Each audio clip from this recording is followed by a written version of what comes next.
Hi hello welcome to our channel. അപ്പോൾ നമ്മുടെ പുതിയൊരു വ്ളോഗിലോട്ട് എല്ലാവർക്കും സ്വാഗതം. അപ്പോൾ ഈ സ്കൂളുള്ള ദിവസത്തെ ഒരു ഓട്ടപ്പാച്ചിലാണ് എൻ്റെ. രാവിലെ തിരക്ക് പിടിച്ചിട്ടാണ് രാവിലെ ഞാൻ തുടങ്ങുന്നത് തന്നെ. ചായയ്ക്ക് വെച്ചിട്ടുണ്ട് ഫസ്റ്റ്. ചായ കുടിച്ച് നമുക്ക് എനർജിയൊക്കെ കയറ്റിയിട്ട് നമുക്ക് അടുത്ത പണിയിലോട്ട് പോകാൻ ചോദിച്ചിട്ട് എനിക്കും 2 ഗ്ലാസ് ചായയാണ് ആകപ്പാടെ ഇടുന്നത്. 2 ഗ്ലാസ്സിലായിട്ട് ഒഴിച്ചിട്ടുണ്ട്. ഇത് എൻ്റെ ഗ്ലാസ്സാണ് കേട്ടോ. സ്റ്റീൽ ഗ്ലാസ് എന്ന് പറഞ്ഞാൽ ഞാൻ അതിലാണ് കുടിക്കുന്നത്. എനിക്ക് നിറച്ചൊന്നുമില്ല. ഇതാകെ ഒരു ഗ്ലാസ് ചായ എന്ന് പറഞ്ഞാൽ ആ കപ്പിന് 2 ഗ്ലാസ് ഉണ്ട് കേട്ടോ. അല്ല, 2 ഗ്ലാസ് ചായ എന്ന് പറഞ്ഞാൽ ആ കപ്പിൽ 1 ഗ്ലാസ്. എന്തെങ്കിലും സംഭവം മനസ്സിലായല്ലോ, അത് തന്നെ. അങ്ങനെ നമുക്ക് ദോശയ്ക്ക് മാവൊക്കെ രാവിലെ ഞാൻ അരച്ച് വെച്ചിട്ടുണ്ട്. അപ്പോൾ ദോശയല്ല, ഇഡ്ഡലിയാണ് ഉണ്ടാക്കാൻ പോകുന്നത് കേട്ടോ. അപ്പോൾ കുറേ ആയി ഇഡ്ഡലിയൊക്കെ ഉണ്ടാക്കിയിട്ട്. അങ്ങനെ ഇഡ്ഡലി ഉണ്ടാക്കാനല്ല, തട്ടിനകത്തോട് കുറച്ച് എണ്ണയൊക്കെ തടവി നമുക്ക് ഇഡ്ഡലി കോരി ഒഴിച്ച് വെക്കാം. അപ്പോൾ രാവിലെ ഇഡ്ഡലിയും ചമ്മന്തിയാണ് ഞാൻ പ്ലാൻ ചെയ്ത് വെച്ചേക്കുന്നത്. കാരണം സാമ്പാറിന് കഷ്ണങ്ങളൊക്കെ ഉണ്ട്.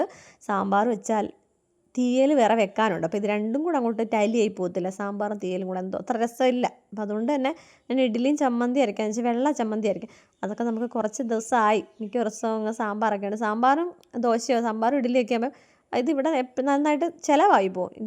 ചമ്മന്തിയായിട്ട് അത്ര അങ്ങോട്ട് ആർക്കും അങ്ങോട്ട് അത്ര പോരാ. അതുകൊണ്ട് അല്ലേ സാമ്പാർ വേണ്ട കേട്ടോ. രണ്ടും കൂടെ ആണെങ്കിലും കുഴപ്പമില്ല. ഒറ്റയ്ക്ക് ആകുമ്പോൾ ഇത് കൂട്ടാൻ എല്ലാവർക്കും ഒരു മടിയാണ്. അപ്പോൾ അങ്ങനെ ഇഡ്ഡലി തട്ടിലോട്ടെല്ലാം ഇങ്ങനെ ഞാൻ ആക്കി വെച്ചിട്ട് അത് നേരെ വേവാൻ വെച്ചിട്ടുണ്ട്. അത് പിന്നെ പണിയില്ലല്ലോ, അതവിടെ നമുക്ക് വെന്തോളും. നമുക്ക് പിന്നെ ആ സമയത്ത് വേറെ പണികളൊക്കെ എടുക്കാമല്ലോ. അപ്പോൾ ചടപടാന്നാണ് പണികളൊക്കെ ചെയ്യുന്നത്. പിള്ളേർക്ക് ചോറ് കൊണ്ടുപോകണം, കഴിച്ചിട്ട് പോകണം, എല്ലാം ഉണ്ട്. ആദ്യം ഇഡ്ഡലിയും ചമ്മന്തിയും ആക്കി വെക്കാമെങ്കിൽ കഴിച്ചുകൊണ്ടിരിക്കുമ്പോഴത്തേക്ക് നമുക്ക് ബാക്കി പണികളൊക്കെ നടത്താം. അതിൻ്റെ ഇടയ്ക്ക് പാക്കിങ്ങും ഒക്കെ. അങ്ങനെ ചമ്മന്തിക്ക് കടുവൊക്കെ വറുത്ത് അതൊഴിച്ച ശേഷം നമുക്ക് ഒന്നും ഞാൻ വിചാരിച്ചാൽ ഞാൻ കുളിക്കാം. എനിക്ക് രാവിലെ എണ്ണീറ്റപ്പോഴേ കുളിക്കണമെന്നൊക്കെ ഭയങ്കരമായിട്ട് തോന്നുന്നുണ്ട്. ചില ദിവസം എനിക്ക് അങ്ങനെയാണ്, കുളിക്കണം എന്നുള്ള ഭയങ്കര ടെൻഡൻസി വരും.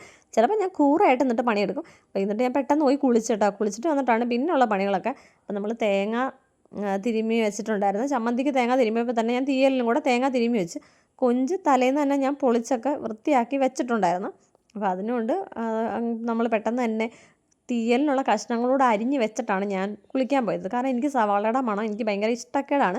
അതിങ്ങനെ കുളിച്ച് കഴിഞ്ഞിട്ട് പിന്നെ ഡ്രസ്സിലൊക്കെ ഈ മണം ആവുമെന്ന് എനിക്കൊരു അങ്ങനെ ഒരു ഇതുള്ളതുകൊണ്ട് ഞാൻ സവാള അങ്ങനെയുള്ള സാധനങ്ങളൊക്കെ പൊളിച്ചൊക്കെ വെച്ചിട്ടേ കുളിക്കാൻ പോകത്തുള്ളൂ. അപ്പോഴത്തേക്ക് കഴിക്കാനുള്ളവർ ഓരോരുത്തർ റെഡി ആയിട്ടുണ്ട്. അപ്പോൾ ഓരോരുത്തർക്ക് ഇഡ്ഡലിയും ഒക്കെ ഞാൻ എടുത്ത് കൊടുക്കുന്നുണ്ട്. അല്ലെങ്കിൽ അതിൻ്റെ ഇടയ്ക്ക് വന്നിട്ട് ഇത് മൊത്തം അളുമ്പാക്കും. എനിക്കിങ്ങനെ ഇതിൻ്റെ ഇടയ്ക്ക് ഇങ്ങനെ വാരി വലിക്കുന്നത് എനിക്കിഷ്ടമാണ്. ഞാൻ ഒതുക്കി വെച്ചിട്ടാണ് പാത്രങ്ങളെല്ലാം വെച്ചിട്ടാണ് ഞാനിങ്ങനെ പണി ചെയ്യുന്നത്. എനിക്ക് വാരി വലിച്ചിങ്ങനെ നിരത്തിയിട്ടിട്ട് പണി ചെയ്യുക, അവസാനം വൃത്തിയാക്കുക എന്ന് പറയുന്നത് കാണുന്നതിന് എനിക്ക് എന്തോ ഒരു ഇഷ്ടമാണ്, എനിക്കിഷ്ടമല്ല. അപ്പോൾ അതിൻ്റെ കൂട്ടത്തിൽ ഞാൻ തേങ്ങ തിരുമ്മി വറക്കാനിട്ട് നേരത്തെയൊക്കെ പണ്ടൊക്കെ ഞാൻ ആദ്യമൊക്കെ ഈ പാചകമൊക്കെ തുടങ്ങിയ സമയത്ത് ഇങ്ങനെ തേങ്ങ തിരുമ്മി വറുത്തോണ്ടിരുന്നത് അത് മാത്രമേ ഞാൻ ചെയ്യത്തുള്ളൂ. അതും അങ്ങനെ ചെയ്തുകൊണ്ടേയിരിക്കും, വേറെ ഒന്നിനും ഞാൻ പോകത്തില്ല കേട്ടോ. അങ്ങനെ തന്നെ ഒരിടത്ത് തന്നെ ഇരുന്നുകൊണ്ട് അത് ചെയ്ത് കഴിഞ്ഞിട്ട് ഞാൻ വേറെയുള്ള കാര്യങ്ങൾ ചെയ്യത്തുള്ളൂ. ഇപ്പം പഠിച്ചു പോയതിന് തീ കുറച്ച് വെച്ചിട്ട് ഞാൻ വേറെ ഒക്കെ ചെയ്യും. എൻ്റെ ഇടയ്ക്കിടയ്ക്ക് വന്ന് ഇളക്കും. അപ്പോൾ അതിനിടയ്ക്കൂടെ തന്നെ ചട്ടി വെച്ചിട്ട് കടുവൊക്കെ ഇട്ട് നമ്മൾ അരിഞ്ഞ് വെച്ച സാധനങ്ങളെല്ലാം അങ്ങോട്ട് ഇട്ട് കൊടുക്കുന്നുണ്ട്. തക്കാളി സവാളയും ഉരുളക്കിഴങ്ങും പച്ചമുളകും മാത്രമേ ഉള്ളൂ കേട്ടോ. വേറെ പച്ചക്കറികളൊന്നും തീയലിന് പൊതുവെ എനിക്ക് അങ്ങനെ ഇഷ്ടമല്ല ഇടുന്നത്. അപ്പോൾ നമ്മുടെ കൊഞ്ചൊക്കെ എടുത്ത് വെള്ളത്തിയിട്ടുണ്ടായിരുന്നു അലിയാൻ വേണ്ടി. അപ്പോൾ കൊഞ്ചിൻ്റെ കൂടെ തന്നെ കുറച്ച് ചൂടയും കിട്ടിയിട്ടുണ്ടായിരുന്നു. അതും കൂടെ വൃത്തിയാക്കി വെച്ചിട്ടുണ്ട്. അപ്പോൾ അത് വറുത്ത് കഴിഞ്ഞാൽ പിള്ളേർക്ക് ചോറിൻ്റെ കൂടെ ഇപ്പോൾ വേറെ ഇനി കറികളൊന്നും വേണ്ട. തീയലും ചൂട് വറുത്തതും ആകുമ്പോൾ പിള്ളേർ ഹാപ്പിയാണ്. അപ്പോൾ ഇടയ്ക്കിടയ്ക്ക് നമ്മുടെ തീയലിന് വെച്ചേക്കുന്ന സാധനങ്ങളൊക്കെ ഇളക്കി കൊടുക്കണം, അടി പിടിക്കാണ്ട്. അപ്പുറത്തിരിക്കുന്ന തേങ്ങായും ഇളക്കി കൊടുക്കുന്നുണ്ട് കേട്ടോ. അപ്പോൾ തേങ്ങ നന്നായിട്ട് ഇങ്ങനെ തിരുമ്മിയപ്പോൾ കുറേ ഇങ്ങനെ വലിയ വലിയ കഷ്ണം പോലൊക്കെയാണ്. പീര ഇത്തിരി വലുതായി പോയെന്ന് എനിക്ക് തോന്നി. അപ്പം ഞാനത് കുറച്ച് മാറ്റി, കുറച്ചല്ല അത് മൊത്തം ജാറിനകത്തോട്ട് ആക്കിയിട്ട് ഒന്ന് പൊടിച്ചെടുത്ത്. ആദ്യമേ അതൊന്ന് പൊടിച്ചെടുക്കുവാണെങ്കിൽ പക്ഷേ ഇത്രയും അത് നമുക്ക് പെട്ടെന്ന് അത് ആയി കിട്ടും കേട്ടോ. ഇപ്പം ഞാനൊരു ഇച്ചിരി ആയപ്പോഴാണ് പെട്ടെന്ന് അത് വറുത്തെടുത്തത്. എന്നിട്ട് നമ്മുടെ മീനകത്തോട്ട് മസാലയൊക്കെ പുരട്ടി അത് മാറ്റിയോടെ വെച്ച് നമ്മുടെ കൊഞ്ചിട്ട് കൊടുത്തിട്ട് തീയലിനകത്ത് അത് കഷ്ണങ്ങളൊക്കെ ഒന്ന് വെന്ത ശേഷമാണ് ഞാൻ കൊഞ്ചിട്ട് കൊടുത്തത്. അപ്പോൾ പെട്ടെന്ന് തന്നെ വറന്ന് കിട്ടും ഇത് നമ്മളൊന്ന് പൊടിച്ചെടുക്കാമെങ്കിൽ. ഇനി അത് നേരെ മുളക് പൊടി മഞ്ഞൾപ്പൊടി മാത്രമേ പൊടികളായിട്ട് ഞാൻ ഇട്ടിട്ടുള്ളൂ. ഇത്തിരി പെരിഞ്ജീരകം മുഴുവനും ഉള്ളത് ഇട്ട് കൊടുത്തിട്ടുണ്ട്. അത് നല്ലതായിട്ട് അരച്ചെടുക്കുക. നന്നായിട്ട് കറക്റ്റ് വരുവാണെങ്കിൽ നന്നായിട്ട് എണ്ണ തെളിഞ്ഞിട്ട് വരും കേട്ടോ. അപ്പം അപ്പോഴത്തേക്ക് ചീൻചട്ടി വെച്ചിട്ട് ഞാൻ മീൻ വറക്കാൻ വേണ്ടിയിട്ട് ഇതിന് ഇച്ചിരി സമയം ചെറുതീരുന്ന് വേവേണ്ടത് കൊണ്ട് പിള്ളേരൊക്കെ കുളിക്കുകയും ഒരുങ്ങുകയൊക്കെ ചെയ്യുന്നുണ്ട്. അതിൻ്റെ ഇപ്പുറത്തേക്ക് ഇതെല്ലാം നമുക്ക് ആക്കി കൊടുത്ത് വിടണം. അപ്പോൾ തീയലിൻ്റെ പരുവം നല്ല കറക്റ്റായിട്ട് ഇപ്രാവശ്യം എനിക്ക് വന്നിട്ടുണ്ട്. തേങ്ങ അപ്പോൾ കറക്റ്റായിട്ടാണ് ഞാൻ വറുത്തെടുത്തേക്കുന്നത്. അതൊന്ന് പൊടിച്ചത് കൊണ്ടാണ് കേട്ടോ. എനിക്ക് തോന്നി ഇത് പൊടിച്ചില്ലായിരുന്നെങ്കിൽ ഇത് കറക്റ്റായിട്ട് വരത്തില്ലെന്ന്. അതാണ് ഞാൻ സമയത്ത് ഓടിപ്പോയിട്ട് വാരിയിട്ടിട്ട് അത് പൊടിച്ചത്. അത് നമ്മുടെ തീയലെല്ലാം ചേർത്ത് കൊടുത്ത് അതിൻ്റെ ആത്മാവ് വരെ കഴുകി ഞാൻ വെള്ളമായിട്ട് ഒഴിച്ചു കൊടുക്കും കേട്ടോ. അല്ലെങ്കിൽ എനിക്കൊരു സമാധാനം ഉണ്ടാകത്തില്ല. ആ ജാറ് ഫുള്ള് ഞാൻ കഴുകി പിഴിഞ്ഞ് ചട്ടിയിൽ ഒഴിച്ചിട്ടുണ്ട്. കാരണം നമ്മൾ അത്രയും കഷ്ടപ്പെട്ട് തേങ്ങ വറക്കുന്നതാണ്. അപ്പോൾ അതിൻ്റെ ഒരു തുള്ളി പോലും ഞാൻ കളയാറില്ല. അപ്പോൾ തീയൽ വെന്തിട്ടുണ്ട്. അത് ഞാൻ മാറ്റി വെക്കുന്നുണ്ട് ഒരു സൈഡിലോട്ട്. അല്ലെങ്കിൽ പിന്നെ തട്ടിയും മുട്ടിയും ചട്ടി പൊട്ടിയെന്നൊക്കെ ഇരിക്കും. പിന്നെ ഇവർക്ക് കൊണ്ടുപോകാനുള്ള ചോറ് കുറച്ച് ചോറ് ഇരിപ്പുണ്ടായിരുന്നു കേട്ടോ. അതിപ്പോൾ അത് തിളപ്പിച്ചൂറ്റിയാണ് ഞാൻ അവർക്ക് കൊടുത്തു വിടുന്നത്.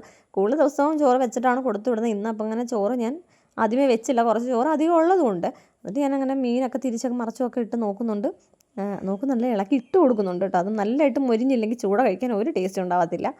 അതുകൊണ്ട് അപ്പോൾ നമ്മുടെ തീയൽ സെറ്റായിട്ടുണ്ട്. കറിയൊക്കെ ഓഫാക്കി അത് തന്നെത്താനെ ഇത് ചട്ടിയിലൊന്ന് തിളയ്ക്കും. അതുകൊണ്ട് നന്നായിട്ട് ഒത്തിരി അങ്ങ് വറ്റാൻ വേണ്ടി ഞാൻ നിൽക്കത്തില്ല, കുറച്ചൊരു ഗ്രേവി പരുവത്തിൽ നിർത്തും കേട്ടോ. എന്നിട്ട് ഞാൻ പിള്ളേർക്ക് കൊണ്ടുപോകാനുള്ള കറി പാത്രത്തിലോട്ടാക്കാൻ നമ്മൾ തണുക്കാൻ വെക്കണമല്ലോ. അതിങ്ങനെ എടുത്ത് മാറ്റി ആദ്യം പോകുന്ന ആദ്യം, പിന്നെ രണ്ടാമത് പോകുന്നതാക്കി രണ്ടാമത്, അങ്ങനെയാണ് ഞാൻ വെക്കുന്നത്. ഉള്ള പാത്രം എല്ലാം കൂടെ നിരത്തണ്ടല്ലോ. ആദ്യത്തെ പാത്രം ഒരു പാത്രം മാത്രം കഴുകിയാൽ മതിയല്ലോ. അപ്പോൾ അതങ്ങനെ ഡൈനിങ് ടേബിളിൽ കൊണ്ടുവച്ചിട്ടുണ്ട്. അപ്പോൾ രാവിലെ നമ്മളൊന്ന് പ്ലാൻ ചെയ്ത് നമ്മുടെ പണികളൊക്കെ പെട്ടെന്ന് തന്നെ തീരും. പിന്നെ ചോറിനുള്ള വെള്ളവും വെച്ച് ചോറ് തിളപ്പിച്ച് വിറ്റാനുള്ളത് അവിടെ ഇരുന്ന് തിളയ്ക്കാറാവുന്നു. ഉച്ചക്കത്തേക്കുള്ളതും രാവിലത്തേക്കുള്ളതും കറികളൊക്കെ റെഡിയായി. കുറച്ച് ദോശ വേണ്ടവർക്ക് ദോശ ഉണ്ടാക്കി പിന്നെ മാവ് വെച്ചിട്ടുണ്ട്. ഇഡ്ഡലി വേണ്ടവർക്ക് ഇഡ്ഡലി കഴിക്കാം. അപ്പം ഇനിയിപ്പോൾ ആറുവിനെ കൊണ്ടുവിടണം. അതാണ് ഇനി അടുത്ത പണി. 9:10 നമ്മുടെ കിച്ചൺ ഡ്യൂട്ടികളൊക്കെ അവസാനിച്ചിരിക്കുന്നു.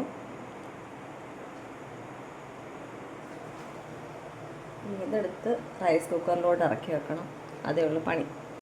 അങ്ങനെ പാത്രങ്ങളൊക്കെ കഴുകി നമ്മൾ ഉണക്കാനായിട്ട് വെച്ചിട്ടുണ്ട്. അപ്പം നല്ല വെയിലുള്ളപ്പോൾ എനിക്ക് ഭയങ്കര സന്തോഷമാണ്. പാത്രമൊക്കെ ഉണക്കാമല്ലോ. പിന്നെ പാറുവിനെ കൊണ്ടുവിടുന്ന കൂട്ടത്തിൽ തന്നെ ഞാൻ വീണ്ടും ഒന്നുകൂടെ മേലൊക്കെ കഴുകിയിട്ട് അമ്പലത്തിലൂടെ പോകാൻ വേണ്ടിയിട്ട് ഇറങ്ങി കേട്ടോ. അപ്പോൾ പാറുവിനെ കൊണ്ടുവിട്ടാൽ സ്കൂളിൻ്റെ തൊട്ടപ്പുറത്താണ് അമ്പലം. അവിടെ കയറി തൊഴുതിട്ട് വരാം. അപ്പോൾ എന്നും അങ്ങനെ വിചാരിക്കും രാവിലെ അമ്പലത്തിൽ പോകണം കൊണ്ടുവിടുമ്പോഴെന്നൊക്കെ. മിക്കവാറും ഇവിടെ ചേട്ടനാണ് കൊണ്ടുവിടാൻ പോകുന്നത്. അതുകൊണ്ട് ഞാൻ പിന്നെ അങ്ങ് മടിക്കും അമ്പലത്തിൽ പോകാൻ വേണ്ടിയിട്ട്. അപ്പം അങ്ങനെ അമ്പലത്തിലൊക്കെ പോയി പ്രസാദമൊക്കെ കിട്ടി. അപ്പം ഒരു സന്തോഷം, ഒരു നല്ല പോസിറ്റീവ് എനർജിയാണ് നമുക്ക് രാവിലെ അമ്പലത്തിൽ പോകുമ്പോൾ കിട്ടുന്നത്. അപ്പോൾ എൻ്റെ കുറച്ച് തിരക്ക് പിടിച്ച രാവിലത്തെ സമയമാണ് കണ്ടത്. വീഡിയോ ഇഷ്ടപ്പെട്ടാൽ സബ്സ്ക്രൈബ് ചെയ്ത് സപ്പോർട്ട് ചെയ്യാൻ മറക്കല്ലേ.